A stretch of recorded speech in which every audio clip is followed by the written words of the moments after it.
ತಾಲೂಕು ಆಡಳಿತದಿಂದ ಮಹರ್ಷಿ ಭಗೀರಥ ಜಯಂತ್ಯೋತ್ಸವ. ಮೊಳಕಾಲ್ಮೂರು ಪಟ್ಟಣದ ತಾಲೂಕು ಆಡಳಿತದಲ್ಲಿ ಭಗೀರಥ ಮಹರ್ಷಿ ಜಯಂತಿ ಕಾರ್ಯಕ್ರಮವನ್ನು ಹಮ್ಮಿಕೊಳ್ಳಲಾಯಿತು.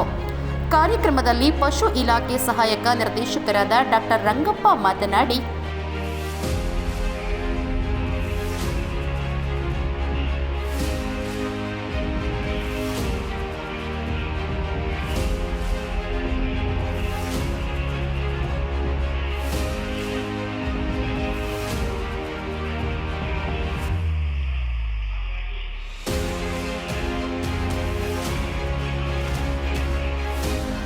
ಕಠಿಣ ಹಾಗೂ ಸುದೀರ್ಘವಾದ ತಪಸ್ಸಿನಿಂದ ದೇವಗಂಗೆಯನ್ನು ಭೂಲೋಕ ಮತ್ತು ಪಾತಾಳ ಲೋಕಕ್ಕೆ ಕರೆತರಲು ಶ್ರಮಿಸಿದವರು ಎಂದರು.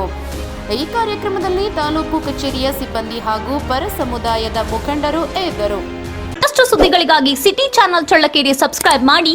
ನಮ್ಮ ಚಳ್ಳಕೆರೆ ಟಿವಿಯನ್ನು ಪ್ರತಿದಿನ ಸಂಜೆ 8 ಗಂಟೆಗೆ ವೀಕ್ಷಿಸಿ.